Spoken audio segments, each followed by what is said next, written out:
Okay, welcome everyone back to a new episode of Technique Tuesday. This week we're going to be looking at how to perform the fantastic good morning exercise with perfect technique. But before we get into the technique itself, let's have a quick look at the anatomy and biomechanics involved first. So with the good morning, we're going to be targeting primarily the glutes and hamstrings through hip extension, as the hips straighten out. There will also be a strong isometric lumbar extension contraction occurring, where the spinal erectors of the lower back contract to keep the spine neutral. And because the bar is placed on the upper back, there's also going to be an active thoracic extension isometric contraction as well, handled by the spinal erectors of the upper back. So even though the good morning can be thought of as a glute and hamstring movement, it's also going to target the back quite heavily as well. And as you can see here from the side view, unlike the squat, the good morning creates a much greater lever arm at the hips and for the low back, making it an incredible strengthening exercise for these muscle groups. However, because of the increased torque requirement, you're going to want to load the movement very light at first until you allow those muscles to strengthen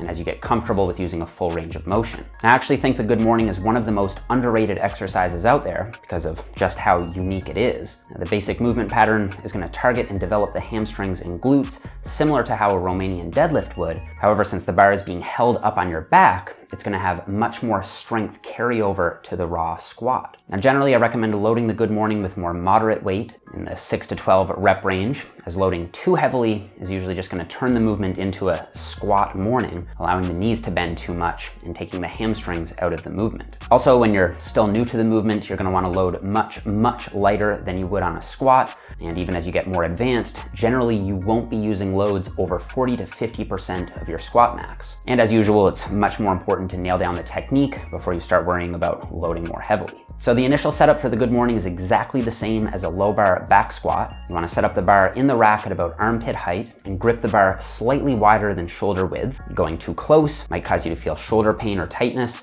and going too wide is going to cause you to lose upper back tightness as you lift. Place the bar in the low bar position with the bar resting down on your rear delts. And if you're new to this position, it may feel as though the bar is going to slide down your back at first. However, if you keep your upper back tight and create a shelf with your rear delts that the bar can sink into, it's never going to fall as long as it's resting there properly. And as you can see in the image here from Mark Ripetoe's starting strength, a common mistake is to let the bar rest on the hands, putting unnecessary strain on the wrists and elbows. So instead you want to grip the bar with your hand above the bar, allowing the weight to rest fully on your back. And while it can work, loading the bar in the high bar position up on the upper traps can often cause the bar to shift forward up toward the neck, resulting in a more unsafe bar position. Now at this point, with your feet centered underneath the bar, you want to push your hips forward to stand up with the bar and take 3 steps back until your feet are even and planted with about a 10 to 15 degree foot flare.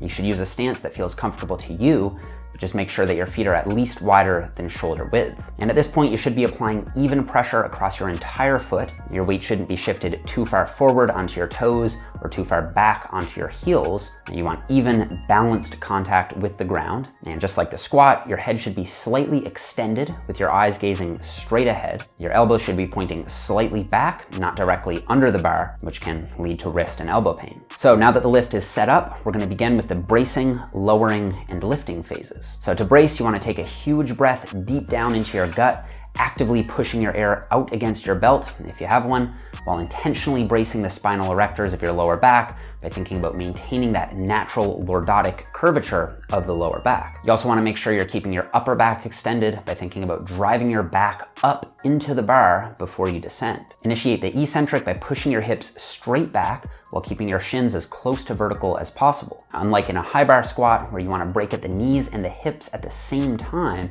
with the good morning you want to break at the hips first and then allow a slight bend in the knees as the bar comes down and forward. And you can think of the eccentric exactly the same as a Romanian deadlift, where you're moving the hips back as you feel a strong stretch in the hamstrings on the way down. Now, unlike the squat where the bar needs to stay centered over the middle of the foot on the negative, with the good morning, we're allowing the bar to come more forward so that at the bottom position, the bar is more out in front of the toes. Once you lower to the point where if you go any lower, your spine is going to start to round, you want to reverse the motion by driving your hips forward while simultaneously driving your back up into the bar. Now, throughout the concentric, you want to maintain that same upper back tightness by keeping your shoulder blades retracted and your spine neutral. And exactly how low you go is going to largely depend on your hamstring flexibility and hip mobility. Some folks can go all the way down to 90 degrees where their torso is parallel with the floor, while others may want to stop shy of parallel to avoid any lower back rounding. I personally like to cut my range of motion just a bit shy of parallel, especially as I still have a bit of a lower back issue that I'm recovering from.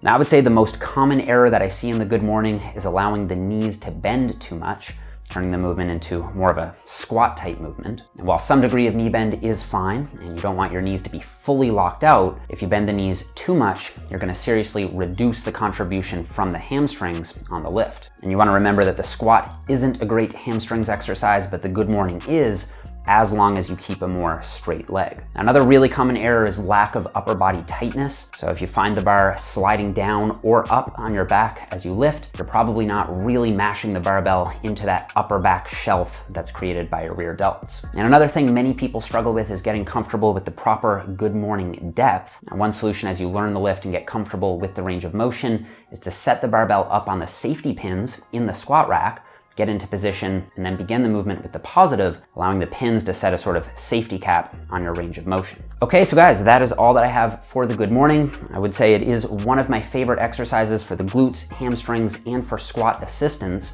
So it is used in the first wave of my new upper lower program. So if you guys are looking for something to make this all a little bit more actionable, that's a 6-day per week intermediate to advanced program with every body part being hit 3 times per week. And you can pick it up or learn more at jeffnippard.com. So that's it for this one, guys. Please leave me a thumbs up if you enjoyed the video. Don't forget to subscribe so that you don't miss future Technique Tuesday episodes. And I'm still deciding if I'm gonna do Technique Tuesday every Tuesday moving forward, or if I'm gonna do it every other Tuesday. Not totally sure about that yet, but the series is back, and I'll see you guys all here on a Tuesday very soon.